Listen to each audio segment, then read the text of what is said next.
गेल्या अनेक महिन्यांपासून अंगणवाडी सेविका वाढीव मानधनासाठी मोठं आंदोलन करतायत आणि त्यामुळे राज्याच्या अर्थसंकल्पाकडून या अंगणवाडी सेविकांच्या सुद्धा अनेक अपेक्षा आहेत। त्या अपेक्षांची पूर्तता होईल अशी अपेक्षा देखील त्यांना वाटतेय। पाहूयात त्यांचं नेमकं काय म्हणणं आहे।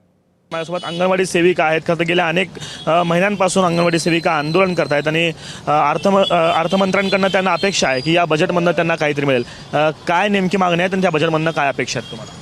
आमची मागणी अशी आहे सर, अंगणवाडी सेविकेची भूमिका सर्व कामं आम्हाला मानधनामध्ये 10,000 एक तटपुंज मानधनामध्ये सगळे कामं आम्हाला थोपवतात आणि आमचे कसं खूप कमी मानधन आहे आणि उपमुख्यमंत्री हे सगळ्यांना माझं हे एक विनंती आहे त्या अधिवेशनामध्ये आमचा विषय मांडावा आणि आम्हाला भरघोस मानधन ग्रॅज्युएटी पेन्सिल मान्यता करावी। आमचं घर चालवताना आम्ही विधवा आहे, आमची मुलं लहान लहान आहेत, त्यांचं शिक्षण आहे, तर आम्ही इतक्या थोड्या तुटपुंज्या मानधनामध्ये कसं करायचं?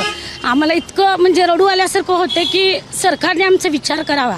हे पावसाळी अधिवेशनामध्ये माननीय मंत्री महोदयांना मी हात जोडून विनंती करते की आमच्या मागण्या त्यांनी लवकरात लवकर मान्य कराव्यात। प्रत्येक वेळेस त्यांनी आम्हाला आंदोलन करायला लावतात, अशा रस्त्यावर बसायला लावतात।